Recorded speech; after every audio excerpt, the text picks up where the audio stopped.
Hello साथियों, आपके अपने यूट्यूब चैनल एजुकेशन अड्डा में आपका स्वागत है। आज हम पढ़ने जा रहे हैं दरबारी नवरत्न।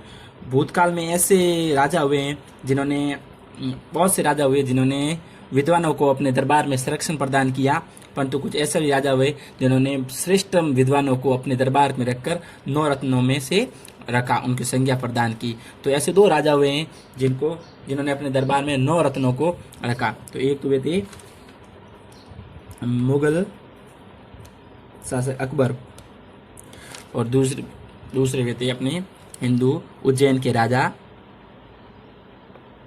चंद्रगुप्त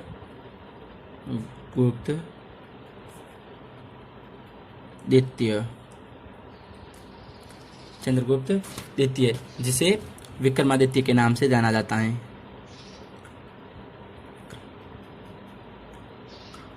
विक्रमादित्य के नाम से जाना जाता है। नाम तो पढ़ा होगा आपने। अकबर और चंद्रगुप्त द्वितीय दो ऐसे राजा हुए हैं जिन्होंने अपने दरबार में श्रेष्ठतम विद्वानों को संरक्षण प्रदान कर नवरत्नों की संज्ञा प्रदान की। तो सर्वप्रथम पढ़ते हैं हम अकबर के नवरत्नों के बारे में। किसके बारे में पढ़ते हैं? अकबर के नवरत्न। तो पढ़ते हैं अकबर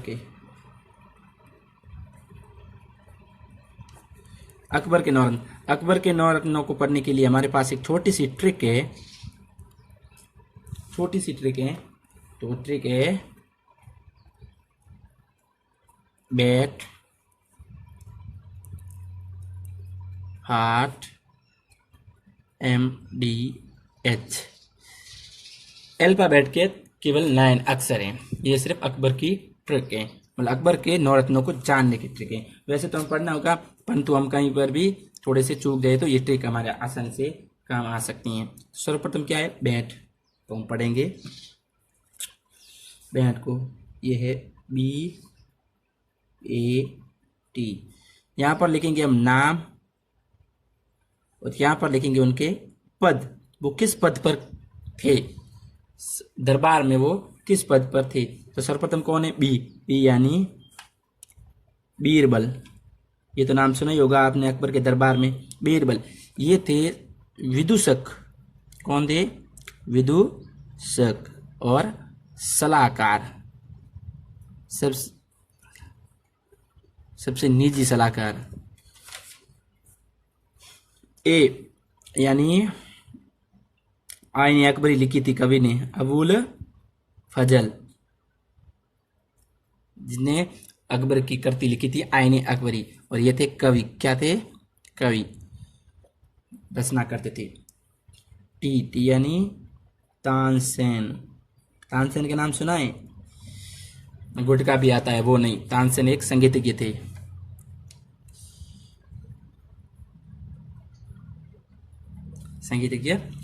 बैठ पूरा हो गया। देखो, बी यानी बीरबल, ए यानी अबुल फजल, टी यानी तानसेन। अब क्या है? फाट। तो एक पढ़ते हैं हाट। पाठ में भी हम पढ़ लेते हैं।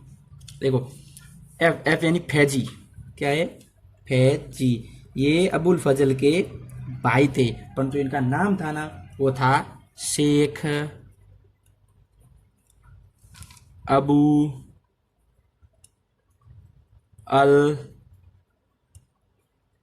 फैज। इनका नाम था शेख अबू अल फैज और ये थे राजकवि। क्या थे? राजकवि। अबुल फजल के भाई थे, राजकवि थे और अकबर के पुत्रों के गणित के अध्यापक थे। क्या थे? गणित के अध्यापक। बहुत विवेक होने के कारण इनको गणित का अध्यापक बनाया गया अकबर के पुत्रों के लिए। फिर है ए। तो ए का अर्थ है अब्दुल रहीम खान खाना। अब्दुल रहीम खान खाना ये अकबर का संरक्षक जो सेनापति था, उनके पुत्र थे। अब्दुल रहीम खान खाना उनके पुत्र थे। टी यानी टोडरमल। नाम सुना है? टोडरमल थे दीवान ए आला। कौन थे? दीवाने आला। दीवाने के आला का अर्थ समझ गए? वित्त मंत्री। कौन थे? दीवाने आला यानी कि टोडरमल वित्त मंत्री थे। कौन थे? वित्त मंत्री। तो ये कितने हो गए? 6 हो गए। देखो, बैट BAT, बीरबल अबुल फजल तानसेन फाट, फैजी शेख अबू अल फैज राज के अध्यापक थे। इन अब्दुल रहीम खाने का नाम कवि, और टोडरमल थे दीवाने आला यानी वित्त मंत्री। आगे पढ़ते हैं MDH।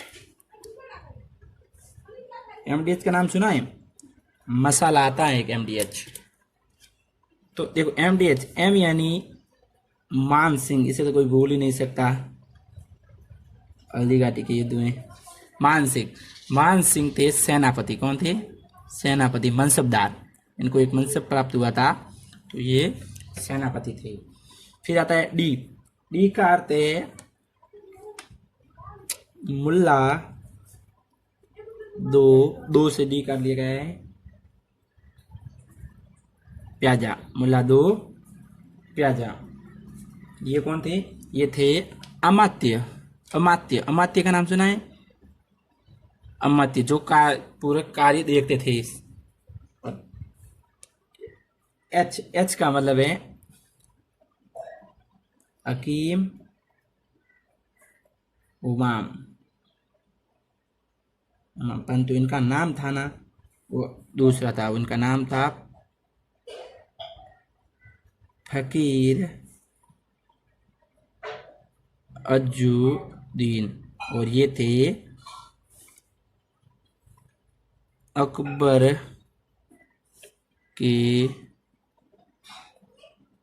निजी वैद्य। कौन थे? अकबर के निजी वैद्य यानी फैमिली के वैद्य, निजी वैद्य थे उनके परिवार के। हकीम मुकाम नाम था। फकीर अजुद्दीन वैद्य होने के कारण इसे हकीम के नाम से जाना जाता था, तो हकीम अगम। तो ये थे अकबर के नवरत्न। अब पढ़ते हैं हम चंद्रगुप्त द्वितीय विक्रमादित्य के नवरत्नों के बारे में। हाँ, तो इनकी जो इन चंद्रगुप्त द्वितीय विक्रमादित्य के नवरत्नों को जानने की जो ट्रिक है, वो भी अल्फाबेट से बनाई गई हैं। सिंपल सी 9 अल्फाबेट से। KSS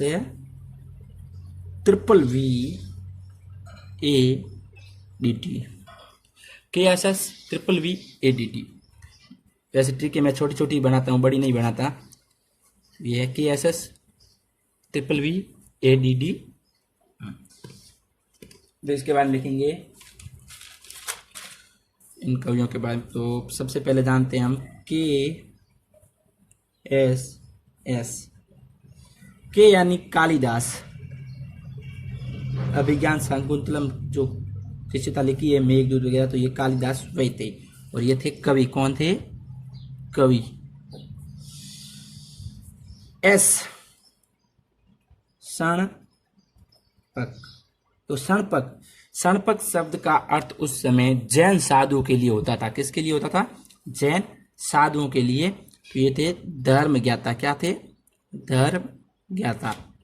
जैन साधु थे। नंग वस्त्र, जो वस्त्र धारण नहीं करते थे, नग्न अवस्था में रहते थे, उनके लिए शणपक शब्द का अर्थ होता था। तीसरा है शंकु।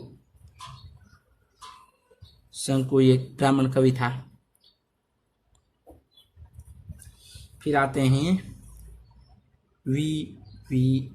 ट्रिपल वी है ना। तो ट्रिपल वी में सबसे पहले देख लेते हैं हम वेताल भट्ट को।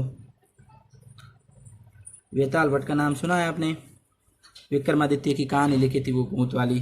तो वेताल भट्ट का शब्द उस समय, भट्ट एक ब्राह्मण की उपाधि होती है, और वेताल का अर्थ वो होता है, वेताल भट्ट का अर्थ ये होता है जो भूत प्रेत की साधना में प्रवीण हो। क्या होता है? भूत प्रेत की साधना में प्रवीण हो। ये भी कवि था जिन्होंने विक्रमादित्य की पुस्तक लिखी है, वेताल भट्ट। और फिर थे वरामिहिर।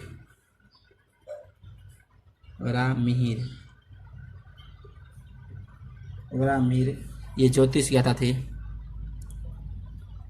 वरामिहिर का नाम तो आपने सुना ही है, पुराने खगोल शास्त्र में नाम आता है, ज्योतिष शास्त्र। और वरुरुचि जो ब्राह्मण कवि थे। फिर आता है ADD। एडीडी। देखो के एस एस कालिदास समकक्ष शंकु, ट्रिपल वी वी वी वी वेतालपट वरामीर भरूरुचि, और एडीडी ए यानी अमर सिंह। क्या है? अमर सिंह। अमर सिंह ये कवि थे, परंतु संस्कृत के कवि थे। कैसे कवि थे? संस्कृत बोली के कवि थे। फिर डी घटक पर, ये भी कवि, ये थोड़े भिन्न नवरत्न थे, इसमें ज़्यादा कवि थे।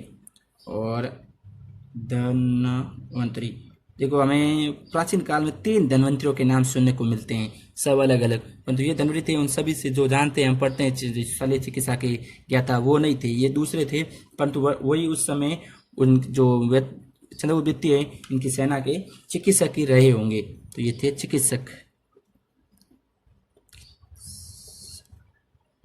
तो ये थे भारत के सम्राटों के 9 रत्न, जिसमें 2 सम्राट हुए हैं, अकबर और चंद्रगुप्त द्वितीय, जिसे विक्रमादित्य के नाम से जाना जाता है। और इन्होंने अपने विद्वानों को 9 रत्नों की संज्ञा दी, और जो आपके सामने प्रस्तुत हैं। Thank you.